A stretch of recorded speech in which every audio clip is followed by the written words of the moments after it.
तो आप सभी का स्वागत है आज की भगवत गीता की संध्याकालीन कक्षा में। तो पिछली क्लास में आप में से कौन कौन उपस्थित थे पिछले संडे को? सारे पहली बार आए हैं? कुछ तो पुराने चेहरे भी मुझे दिख रहे हैं। माता जी आप नहीं आए थे?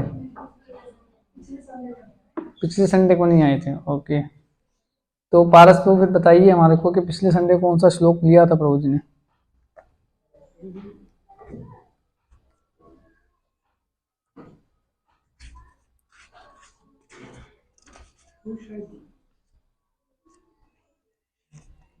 फोर 4.7 शायद मेरे ख्याल से लिया था।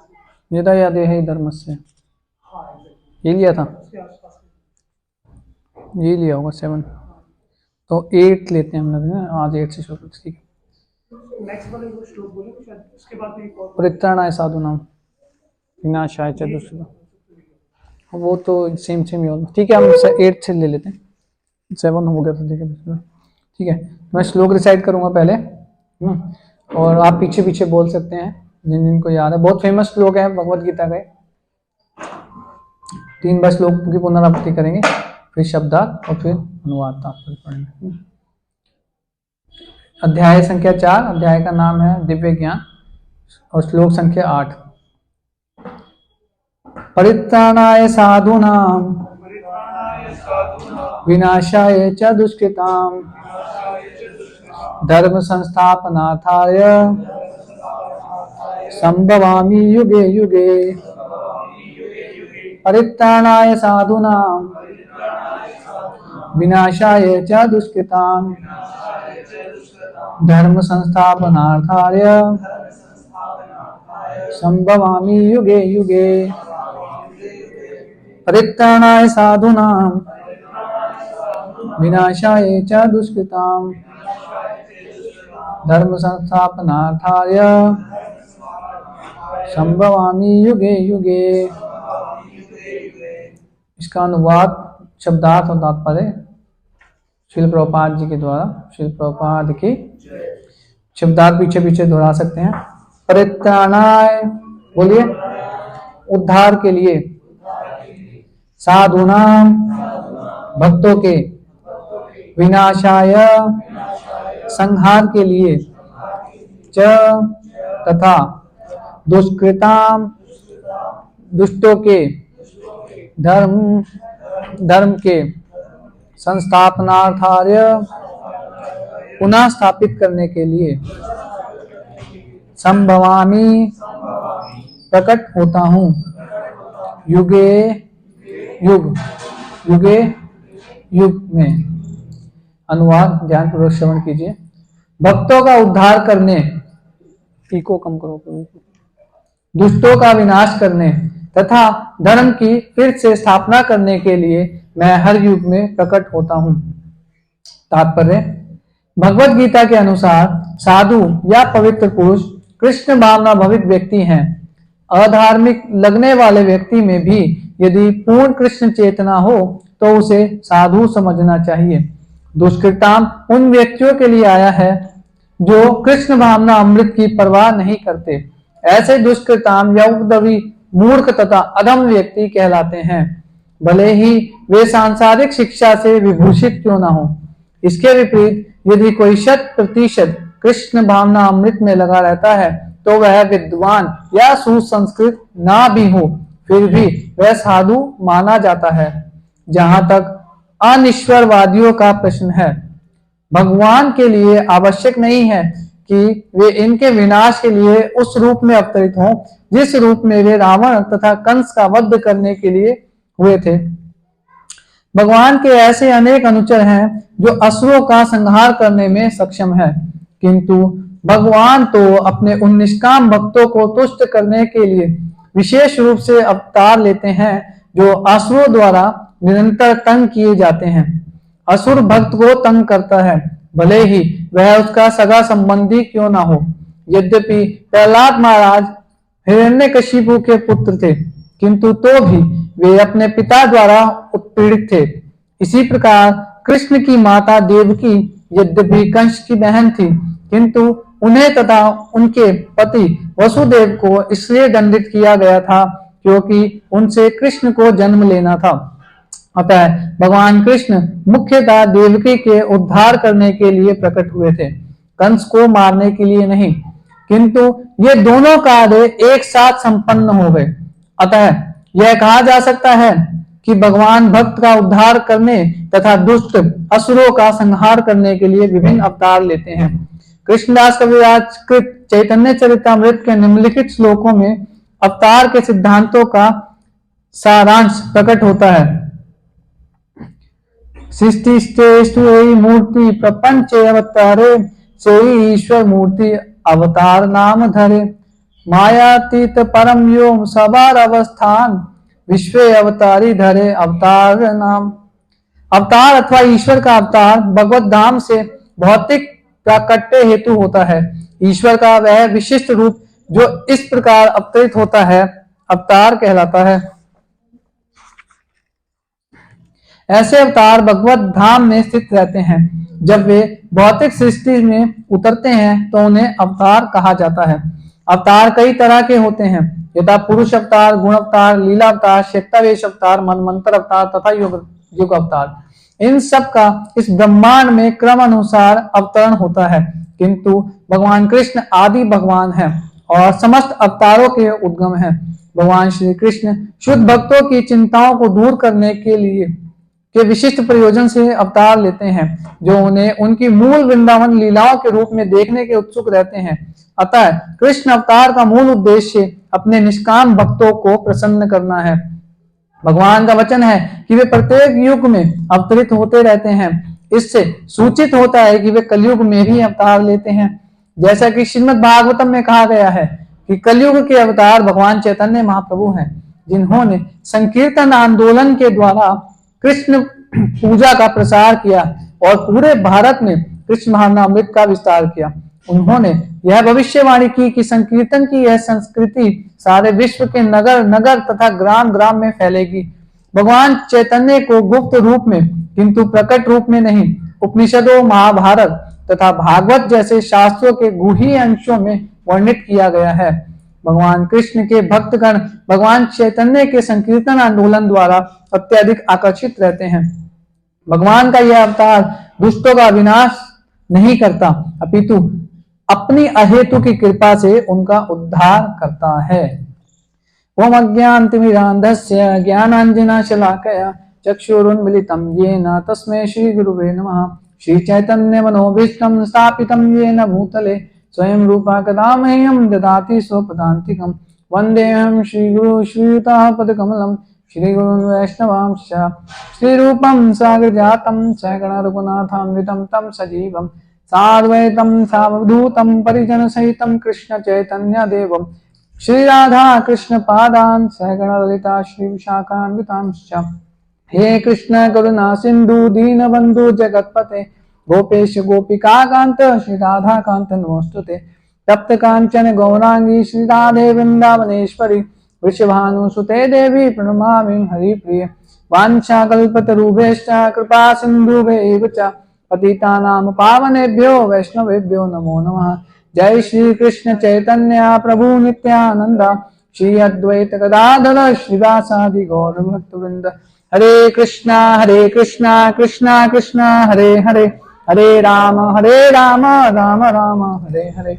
नमो विष्णुपादाय कृष्णा प्रेष्ठाय भूतले श्रीमते भक्ति वेदांत नमस्ते सारस्वते देवे गौरवाणी प्रचारिणे निर्विशेष शून्यवादी पाश्चात्य देश तारिणे।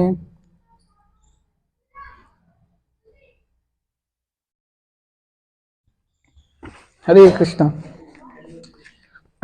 तो आज का जो श्लोक है भगवत गीता 4था अध्याय और 8 नंबर श्लोक।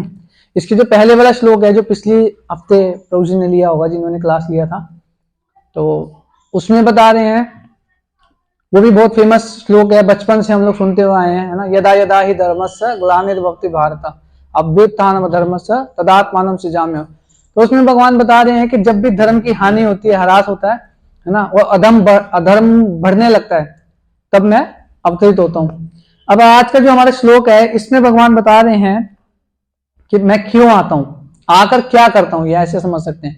भगवान कह रहे क्या करने आता हूं मैं, तो इसमें बोल रहे परित्राणाय साधु नाम, साधुओं की या तो फिर भक्तों की रक्षा करने के लिए पहला उद्देश्य। तीन बातें इसमें भगवान बता रहे हैं ना।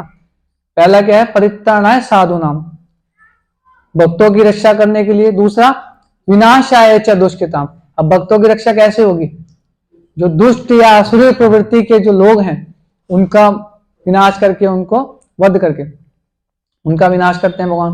और तीसरा क्या करते हैं, उससे होता क्या है, धर्म संस्थापनार्थाय, धर्म की दोबारा से स्थापना करते हैं, है ना। तो भगवान कह रहे ये करने के लिए मैं संभवामी युगे युगे, हर युग में अवतरित होता हूं, है ना।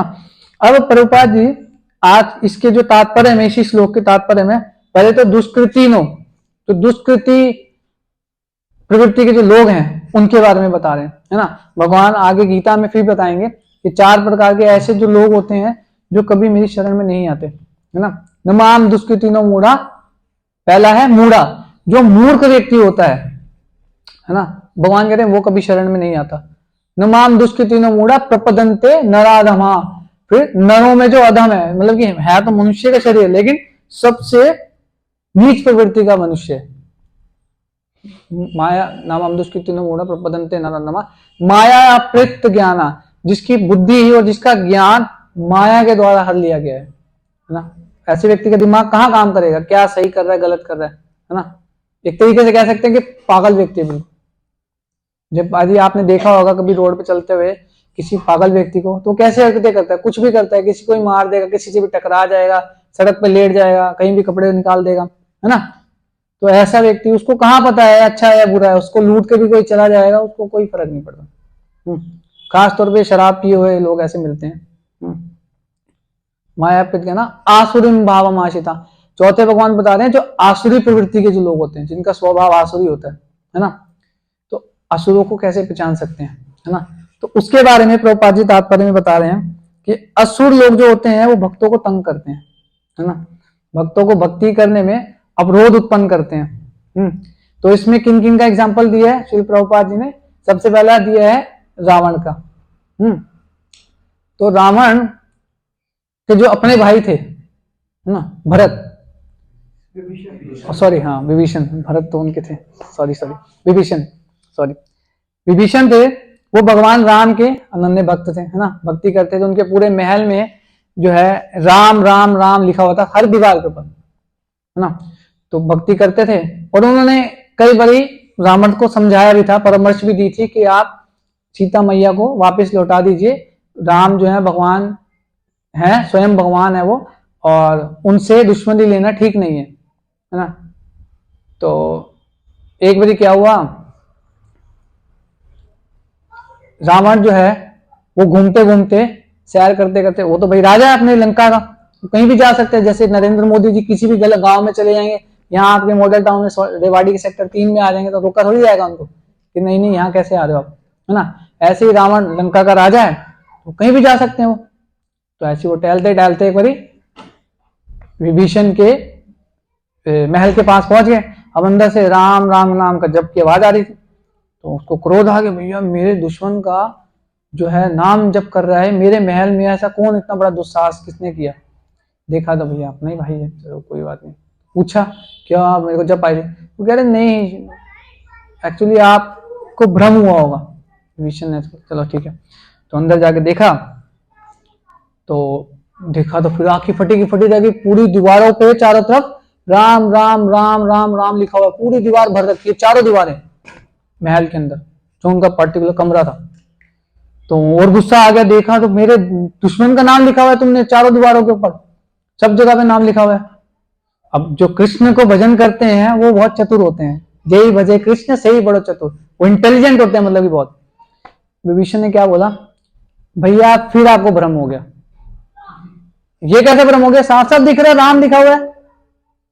अरे भैया रा से मतलब है रावण और मां से मतलब है मंदोदरी, ये आप दोनों का जो प्रेम का संबंध है, मुझे आप दोनों बहुत प्रिय हैं, इसलिए उन दोनों को छोटा करके मैंने लिखा है राम। रावण की पत्नी का नाम क्या था, मंदोदरी। तो इस तरीके से उन्होंने रावण को संतुष्ट किया, है ना। लेकिन फिर फाइनली हम देखते हैं आगे चल के उन्होंने जो है अपने राज्य से उनको निकाल दिया विभीषण को, और उन्होंने जाकर के भगवान राम की शरण ग्रहण करी, है ना, और उनकी मदद करी युद्ध में जीतने में। फिर दूसरा उदाहरण क्या आ रहा है इसमें, दूसरा उदाहरण उन्होंने दिया हिरण्यकशिपु। हिरण्यकशिपु के बारे में किन किन ने नहीं सुना आपके इनमें से, या कौन कौन नहीं जानते? सभी जानते हैं हिरण्यकशिपु।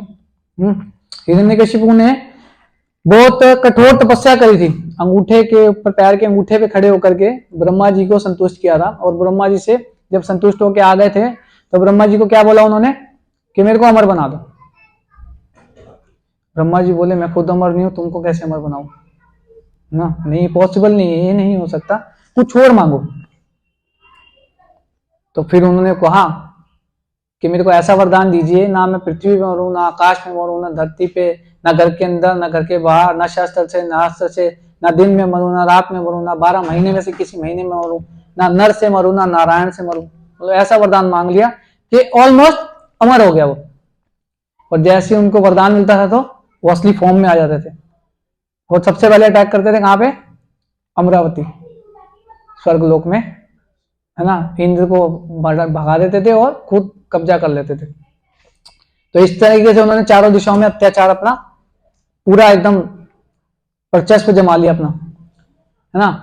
अब ऊपर के लोग यानी कि स्वर्ग लोग जितने भी थे वो सारे उन्होंने जीत लिए। नीचे तो वैसे खुद ही राज हैं, वो नीचे के अतल वितल तलातल रसातल महातल पाताल, वो खुद ही वहां के, वो सब असुरी हैं वहां पे, नीचे के जीत लिए। यानी कि एक तरीके से देखा जाए तो ये भौतिक संसार में पूरा ही उनका एक तरीके से वो था, मतलब ऊपर के कुछ लोगों को छोड़ के स्वर्ग से लेके नीचे तक। लेकिन समस्या कहां पे खड़ी हुई कि अपना उनका जो पुत्र था 5 साल का, वो स्वीकार नहीं कर रहा। वो क्या करता था? वो भगवान विष्णु की पूजा करता था, भगवान विष्णु के भक्त थे प्रहलाद महाराज।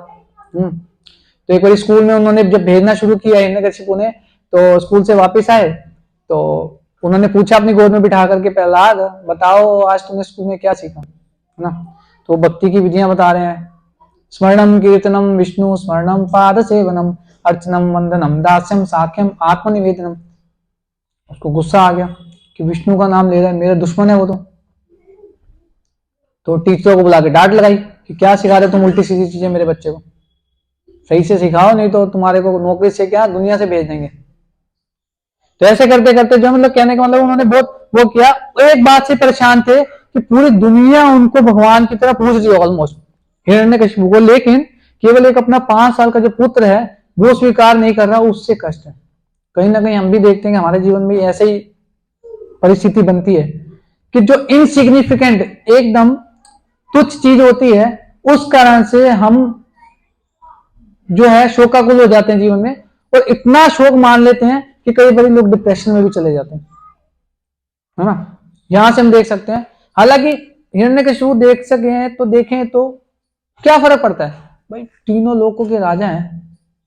अगर एक बच्चा नहीं भी मान रहा, वही 5 साल का बहुत बालक है, अपना ही बच्चा, क्या फर्क पड़ता है? नहीं, उसके चक्कर में उनको मरना पड़ा था। प्रहलाद महाराज को परेशान किया उन्होंने, कितना प्रताड़ित किया, पहाड़ से फिकवा दिया, सांपों से कुछ डसवाया, जहरीले सांपों से, हाथी के नीचे कुचलवा दिया, है ना, होली का गोद में लेकर के बैठ गई जलाने के लिए, कितना उन्होंने कष्ट सहा, लेकिन एक बात भी बांका नहीं हुआ। क्यों?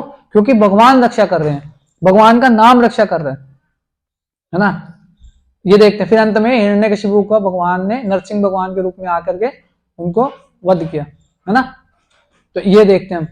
अब इसमें एक चीज है कि परित्राणाय साधुनम, भक्तों की रक्षा करने के लिए, है ना।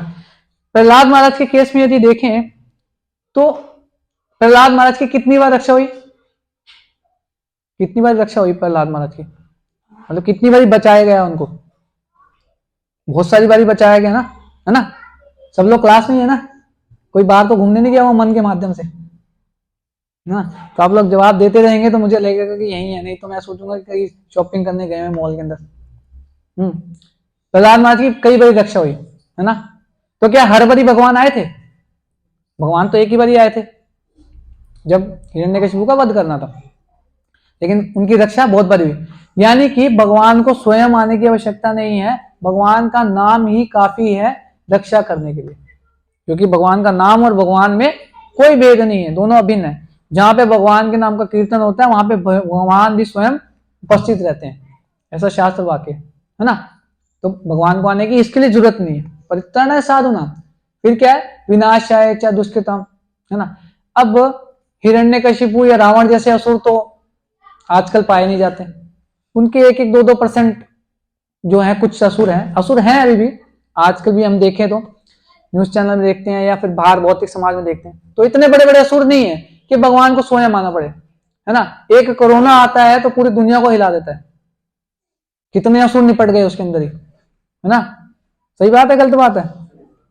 उसके बाद और सुनामी आ गई, जापान में भूकंप आते रहते हैं या कहीं पे भूकंप आ गया, है ना, सूखा पड़ गया, अकाल पड़ गया, कोई ऐसी बीमारी फैल गई, कितने लोग निपट जाते हैं उसके अंदर। तो भगवान को आने की आवश्यकता है उसके लिए, भगवान की शक्तियां, भगवान की ओर जो उपासना है वही काफी है।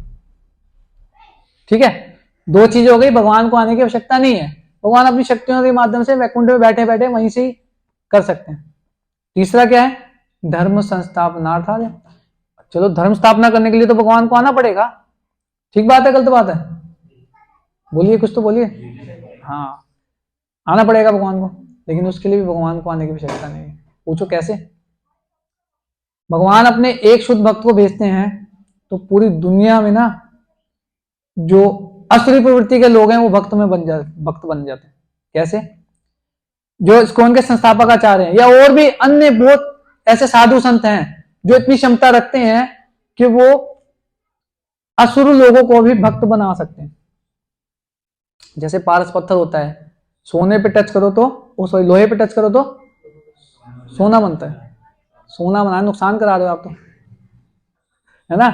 तो इसी प्रकार से जब भक्त के संसर्ग में कोई व्यक्ति आता नहीं, यहाँ पे शुद्ध भक्त की बात हो रही है, जो शुद्ध भक्त होते हैं वो इतने कैपेबल होते हैं कि आसुरी प्रवृत्ति का व्यक्ति भी ना भक्त बन जाता है। इसके ज्वलंत उदाहरण है श्रील प्रभुपाद जी। 70 साल की उम्र में वो अमेरिका जैसे देश में गए जहां पे हिप्पी मूवमेंट चल रहा था। हिप्पीज शराब पी करके कहीं भी लेटे रहते थे, कपड़े भी नहीं पहनते थे और कुछ भी करते थे, वहां की सरकार भी उनसे बहुत परेशान थी, है ना। उन जैसे लोगों को भक्ति में बना दिया। आज देखो पूरे देश विदेश में उन्होंने मतलब कि करीब 13-14 साल के अंदर उन्होंने कई बारी भ्रमण किया पूरे विश्व का, और हर एक देश के अंदर जो है वहां के लोगों को भक्ति से जोड़ा, कृष्ण भक्ति से जोड़ा। तो यहां से हम देख सकते हैं कि एक श्रील प्रभुपाद जी अगर अकेले इतना परिवर्तन ला सकते हैं, तो ऐसे कुछ भक्त भगवान अगर भेज देंगे तो धर्म की स्थापना अपने आप ही हो जाएगी, भगवान को आने की आवश्यकता नहीं। तो फिर भगवान क्यों आते हैं? अब प्रश्न ये है आप लोगों से, ये 3 काम करने के लिए भगवान कह रहे हैं मैं आता हूं। मैंने आपको ये चीज बता दी कि भगवान को आने की आवश्यकता नहीं है इस चीज के लिए, तीनों ही चीजों के लिए नहीं है, फिर भगवान क्यों आ रहे हैं? बताइए हाथ खड़ा करके, कौन बताएंगे? हाथ खड़ा करके बताना रोजी, नहीं तो मैं सुनता ही नहीं हूं। हाँ जी,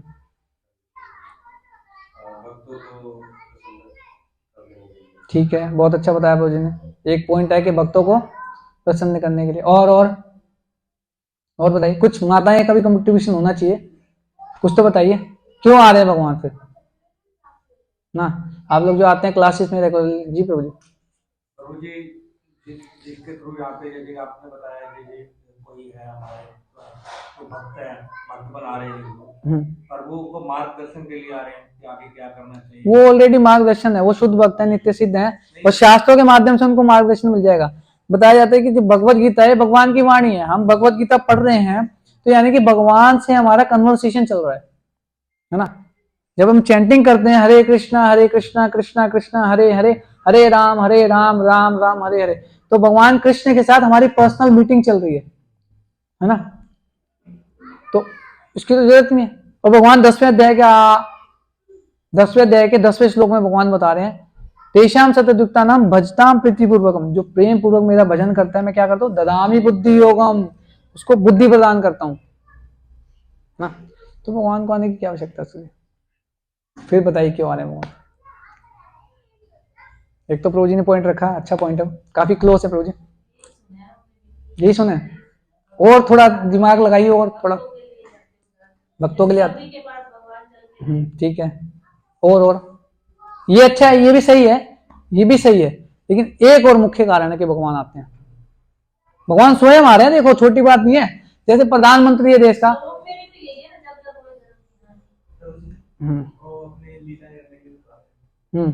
ठीक है, तो लीला तो उनकी हर जगह चल रही है, वैकुंठ में, गोलोक में हमेशा चल रही, नित्य लीला चल रही है।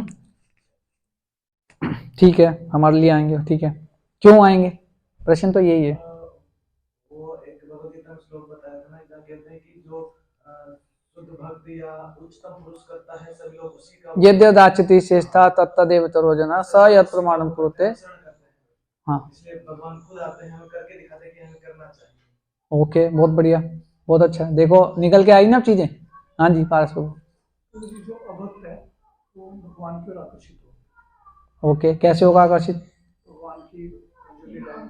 बहुत बढ़िया, this is the main reason, ये मुख्य कारण है कि भगवान क्यों आते हैं। अब हम इतने ढीठ लोग हैं, देखो है ना, हमें संडे को आने के लिए भी कई बार कॉल, आप लोगों के कॉल भी आता होगा है ना, हम फोन भी करते हैं, बुलाते हैं, प्रसाद भी खिलाते हैं, अरे प्रभु जी आज ये माता जी क्लास में आना है, 10 का हमारे को पहली लिस्ट तैयार होती है, हमें ये करना है, आज हम नहीं जा सकते, है ना।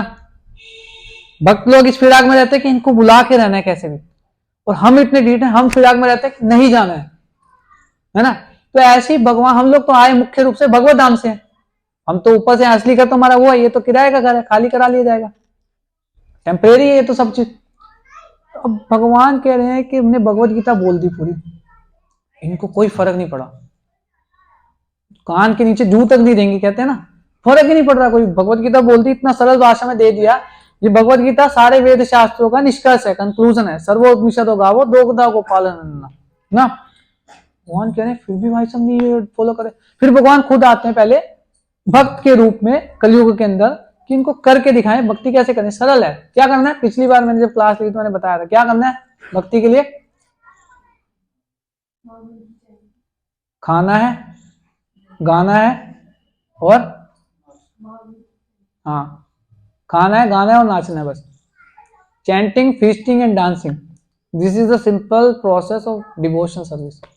भक्ति करने का सबसे आसान तरीका। मुश्किल है यही सब करने, तो हम पैसे फूकते हैं, इतने जाके कितना धन वो टिकट लेते हैं, इतनी महंगी महंगी क्लब्स में जाते हैं, पब्स में जाते हैं, और ये मॉल्स में जाते हैं आनंद ढूंढने के लिए पैसा खर्च करके, लेकिन फिर भी रूखे सूखे ही वापस आ जाते हैं, है ना, सूखे ही अंदर से। लेकिन जब वही कार्य हम भगवान के लिए करते हैं, भगवान कृष्ण के लिए करते हैं, तो हमारे को आनंद की, रस की अनुभूति होने लगती है। क्यों हो रही है? क्योंकि भगवान कृष्ण आदान प्रदान करते हैं, है ना। भगवान गीता में बोल रहे हैं, गीता में के ये यथा माम प्रपदन्ते ताम तिथि बजाम में, हम जो जिस प्रकार से मेरा भजन करता है, मेरी सेवा करता है, मैं भी उसी के साथ वैसे ही आदान प्रदान करता हूं, है ना। तो ये इंपॉर्टेंट है कि हम जब भी कोई कार्य, हमें कुछ बहुत बड़ा नहीं करना। देखो भक्ति योग बोला जाता है ना, योग का मतलब क्या होता है, ऐड करना, जोड़ना, योग मतलब जोड़ना। तो हम अपनी जो दिनचर्या है नॉर्मल, जो भी हम रूटीन, डेली रूटीन में हम कार्य करते हैं, उन सब चीजों के अंदर अगर कृष्ण को ऐड कर देंगे ना, भगवान को ऐड कर देंगे, तो वो हमारा हर कार्य नॉर्मल कार्य ना रह करके, साधारण ना रह करके भक्तिमय कार्य बन जाएगा। मुश्किल है? किस किस को मुश्किल लग रहा है? हाथ खड़ा करके बताइए किस किस को मुश्किल लग रहा है। देखिए मुश्किल भी नहीं लग रहा, लेकिन फिर भी हम इतने हम नहीं करेंगे प्रभु जी, हम नहीं सुधरेंगे, आप कुछ कर लो। सही बात है गलत बात है? देखो बोल भी नहीं, सही है, बोल तो लीजिए जी माता जी।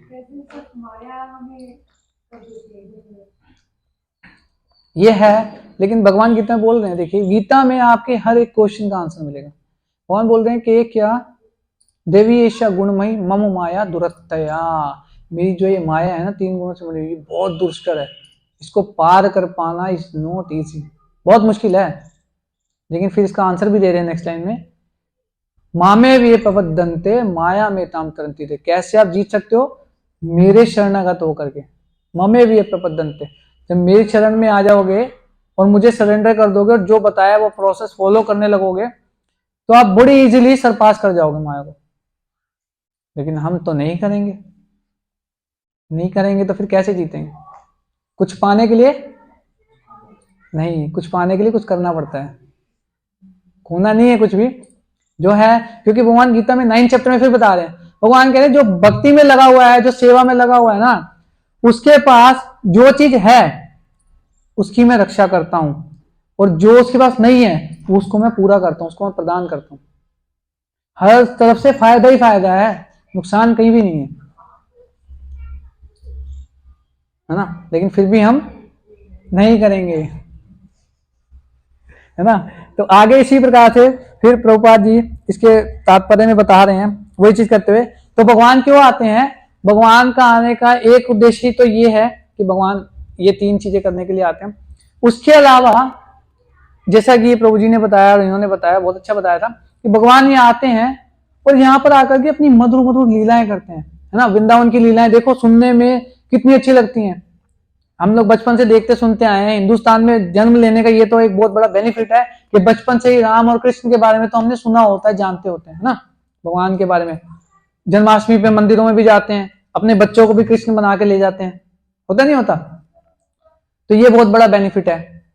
तो भगवान की लीलाएं जो मुख्य रूप से बाल लीलाएं अगर बात करें तो भगवान कितनी मधुर मधुर लीलाएं करते हैं ना। 3 दिन के लिए भगवान ने पूतना का वध कर दिया, है ना। अपने फ्रेंड्स के साथ में जंगल में जाते हैं गैया चराने के लिए, बच्चों को चराने के, वत्सपाल है भगवान। और उनके फ्रेंड्स क्या करते हैं साथ में, ग्वाल वाल उनके, वो आंख बंद करते हैं, उनको कहते हैं मुंह खोलो कन्हैया, तो वो रसगुल्ला डालने के बजाय फूल उठा के उनके मुंह में डाल देते हैं, उनके कंधे पे चढ़ जाते हैं, है ना। इस प्रकार की भगवान लीलाएं करते हैं, किस लिए? ताकि हम आकर्षित हों उनकी लीलाओं की तरफ। हम आकर्षित होंगे, उन लीलाओं का स्मरण करेंगे, स्मरण करते करते शरीर को त्यागेंगे, भगवत नाम। क्योंकि यहाँ पे तो दुख ही है। भगवान ने गीता में बोला है दुखालयम शाश्वतम, ये दुखों का घर है, यहाँ पे सुख नहीं है। भगवान कहते छोड़ो, इसलिए भगवान ट्रेलर दिखाने आते हैं। असली मूवी तो चल रही है ऊपर, यहाँ पे भगवान जैसे मूवीज रिलीज होने से पहले ट्रेलर दिखाए जाते हैं छोटे छोटे, अट्रैक्ट करने के लिए, ताकि लोग टिकट खरीद के देखने के लिए आए। उसी प्रकार से भगवान ट्रेलर दिखाने आते हैं कि हम आकर्षित हों उनकी लीलाओं की तरफ, उनके गुणों की तरफ, उनके रूप की तरफ। मधुर रूप है भगवान का, कितना सुंदर। आकर्षित होंगे और भगवान के धाम चले जाएंगे। मुश्किल है, लेकिन फिर भी हम बोल तो लो यार, करो मत, कम से कम बोल तो लो, है ना। तो अब भगवान के प्रभुपाद जी भगवान के अलग अलग अवतारों के बारे में बता रहे हैं। भगवान के कई तरीके के अवतार होते हैं, अलग अलग टाइप के, है ना। पुरुष अवतार, गुण अवतार, लीला अवतार। भागवत, श्रीमद भागवतम में इसमें विस्तार से वर्णन मिलता है इन बारे में, ना मैं मोटा मोटा आपको बताऊं। शक्तवेश अवतार, युग अवतार, और क्रम से जो है ये अवतरित होते रहते हैं। और श्री कृष्ण, अब देखिए इसमें बता रहे हैं एक और क्यों अवतार लेते हैं भगवान। भगवान श्री कृष्ण शुद्ध भक्तों की चिंताओं को दूर करने के लिए विशिष्ट प्रयोजन से अवतार लेते हैं, जो उन्हें उनकी मूल वृंदावन लीलाओं के रूप में देखने के लिए उत्सुक होते हैं। भगवान राम का जो अवतार में आते हैं ना, भगवान राम में, तो उनको बोला जाता है मर्यादा पुरुषोत्तम।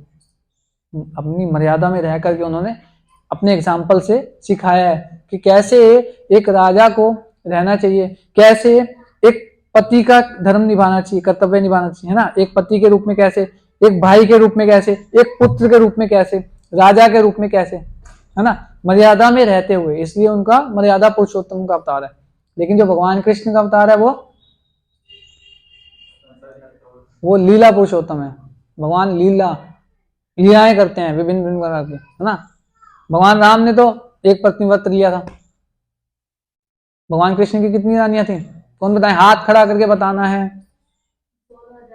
अरे फिर बोल दिया आपने, 16,000, 108, है ना। तो भगवान कृष्ण जो है अवतारी हैं, अवतार नहीं है, मूल है। ईश्वरा परमा कृष्णा सच्चिदानंद विग्रह। आगे अनादिरादिर गोविंदा सर्व कारण कारणम। ये ब्रह्मा जी बोल रहे हैं ब्रह्म संहिता में कि जो परम भगवान है वो ईश्वर है, वो भगवान कृष्ण है ना। उन्हीं से सारे आगे अवतार आते हैं। तो इस प्रकार से जो है आज हमने देखा कि भगवान क्यों आते हैं, है ना, और आ करके क्या करते हैं। तो इसमें तो भगवान ने 3 कारण बताए अपने आने के। चौथा हमने और डिस्कस किया कि भगवान का आने का क्या कारण होता है। भगवान मधुर मधुर लीलाएं करने के लिए आते हैं। अब विशेष रूप से बात करें, अब तो भगवान अगर हर युग में आ रहे हैं तो इसका मतलब कलयुग में भी आएंगे, या आके चले भी गए होंगे, हमें पता भी नहीं चला होगा, है ना। ये भी तो हो सकता है।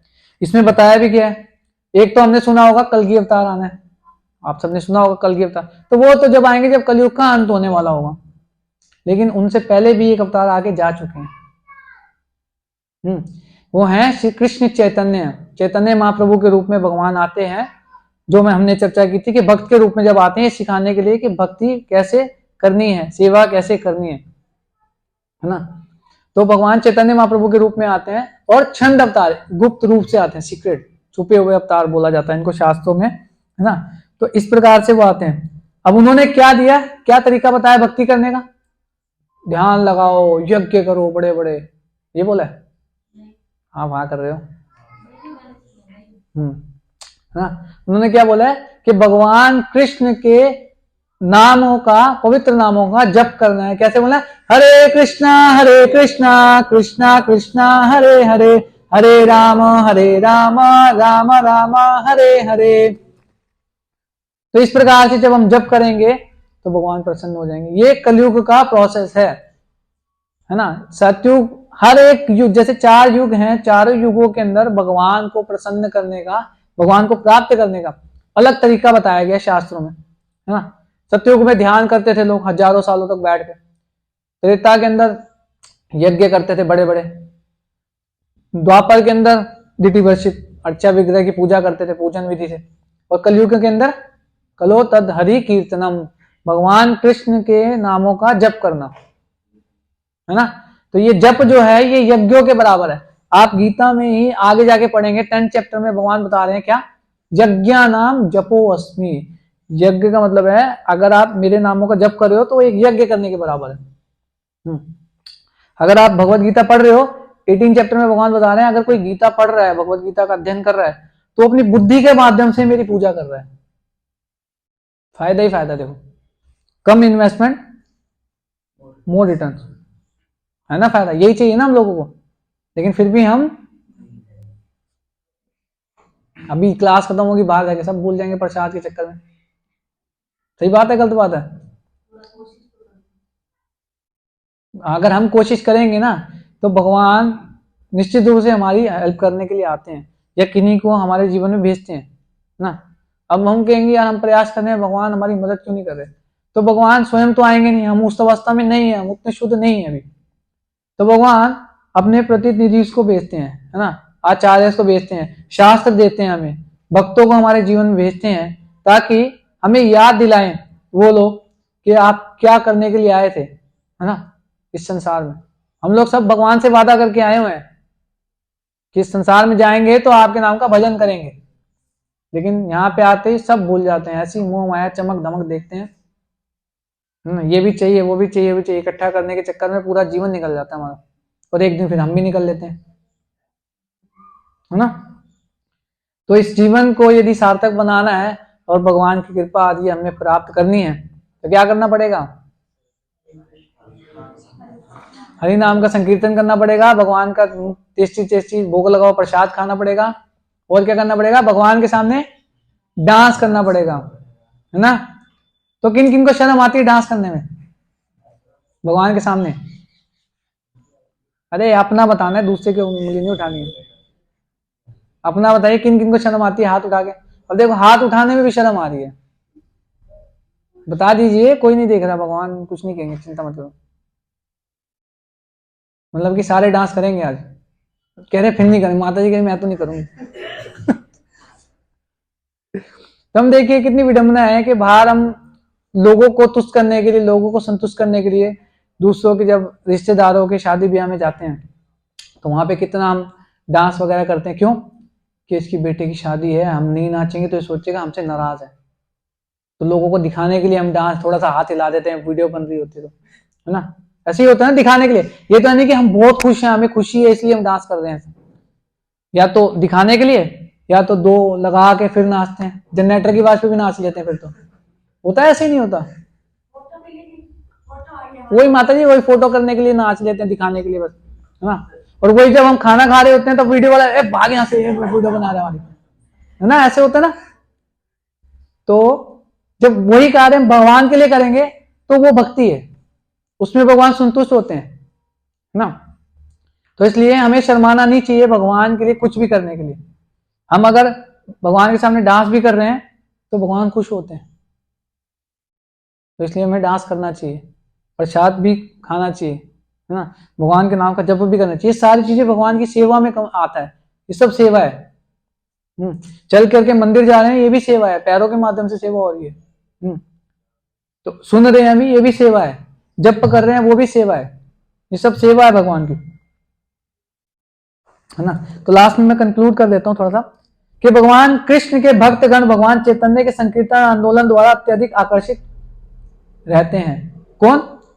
जो पुण्य आत्माएं है ना, वो भगवान की भक्ति में जो क्रियाएं हैं उनकी द्वारा उनके ओर आकर्षित होते हैं। असुर प्रवृत्ति के वो नहीं होते हैं, उनको कष्ट होता है, उनको दिक्कत लगती है भक्ति में क्रियाओं से, लेकिन जो पुण्य आत्माएं हैं वो आकर्षित होते हैं। भगवान का यह अवतार दुष्टों का विनाश नहीं करता, ये चैतन्य महाप्रभु के रूप में आए तो क्या करता है, बल्कि अपनी अहेतु की कृपा से उनका उद्धार करता है। तो आज हमने ये चर्चा की कि भगवान के आने का क्या कारण होता है। तो हम यहीं पे स्टॉप करेंगे, 1-2 मिनट है। यदि आपका किन्हीं का कोई प्रश्न है तो आप पूछ सकते हैं हाथ खड़ा करके, अदरवाइज फिर हम वाइंड अप करेंगे। जी, किन्हीं का कोई प्रश्न है आज की डिस्कशन से, या पहले कुछ पीछे से कोई आप पूछना चाहते हो, या वैसे कुछ पूछना चाहते हो तो पूछ सकते हैं।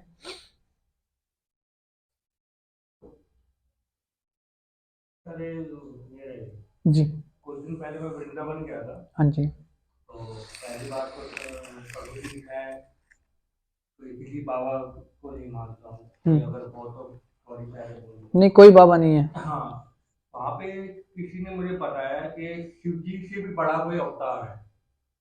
मैंने पहली बार सुना कि शिव जी से बड़ा कोई अवतार, शिव जी से बड़ा करके उन्होंने बताया छतरपुर में बाबा जी हैं, जिनको गुरु जी के नाम से जानते हैं, वो शिव जी से बड़े अवतार है। क्या ये सत्य है सर? मुझे भाई हर एक गरीब में ये बोल रहे हैं माता जी कह रही मैं बताती हूँ आपको आंसर। शॉर्ट में प्लीज। भगवान शिव जी को कौन जानता है? सारे गुरु जी को कौन जानता है?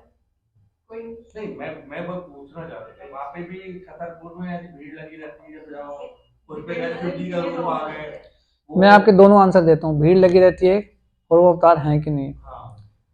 जो भगवान के अवतार होते हैं ना, जितने भी, उन सब का वर्णन पहले से शास्त्रों में दर्ज है कि किस टाइम पे कौन से अवतार आएंगे, किस कलर के होंगे, उनके माता पिता का नाम, उन पर्टिकुलर जगह का नाम।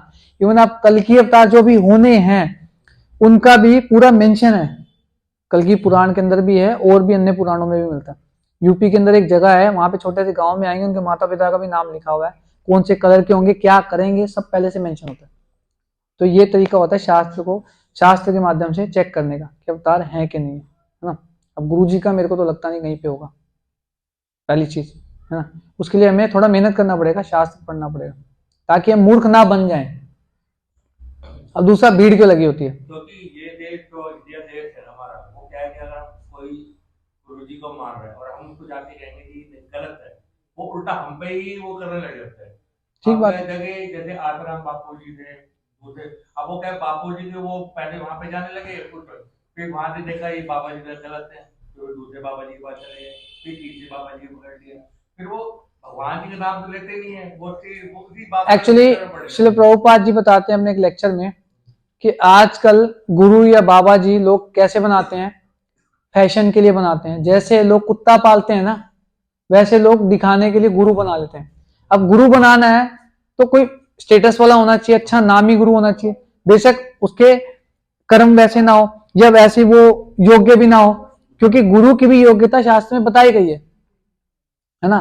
तो उसके हिसाब से जो है हमें देखना चाहिए, शास्त्र पढ़ेंगे तो हमें पता लगेगा। और गुरु, साधु और शास्त्र, ये 3 क्राइटेरिया हैं कुछ भी चीज हमें चेक करने के लिए कि वो सही है या नहीं, है ना। तो साधु का संग करना पड़ेगा, शास्त्र पढ़ना पड़ेगा और गुरु की शरण में जाना पड़ेगा। ये तीनों के शब्द एक जैसे ही मिलते हैं, है ना। अगर किसी की बात इधर उधर हो रही है तो यानी कि गड़बड़ है, तो दूसरे 2 से जाके आप चेक कर सकते हो। तो ये तरीका है चेक करने का। बाकी कलयुग के अंदर तो बहुत कुछ होगा भी, हो भी रहा है और होगा भी। ये कलयुग का भी एक लक्षण है। ये सस्ते गुरु बहुत घूम रहे हैं और घूमेंगे भी। अब क्योंकि मैंने पहले जैसे बताया था, हम खुद बेवकूफ बनना चाहते हैं, इसलिए बेवकूफ बनाने वालों की भी कमी नहीं है संसार में। क्योंकि हमें पता ही नहीं है तो हमारा बेवकूफ तो बड़ी आसानी से बना देगा। लेकिन अगर हम शास्त्र पढ़ेंगे, हमें पता है कि गुरु की क्या योग्यता होनी चाहिए और वो गुण उसमें देख सकते हो, आप उसकी क्रियाओं से समझ सकते हो, तब आप गुरु स्वीकार कर सकते हो। अदरवाइज तो फिर वो गुरु रखो या कुत्ता रखो एक ही समान है, फिर तो फैशन के लिए बना रहे हो ना, तभी तो चेंज हो रहे हैं। क्योंकि आस्था हमारी स्थिर नहीं है एक अंदर, क्योंकि हमें भरोसा नहीं है उस पर। तो ये ना मैं बताना चाहूँ। ठीक है, तो अभी आरती का समय हो गया। बाकी क्वेश्चन आप अलग से किन्हीं का कोई है तो आप पूछ सकते हैं पर्सनली मिलके, है ना। हम लोग वहां पे जाएंगे। श्री श्री राधा राधिका रमन भगवान की, श्री श्री कृष्ण बलराम की, श्री श्री गौर निताई की, श्री श्री जगन्नाथ बलदेव सुभद्रा महारानी की।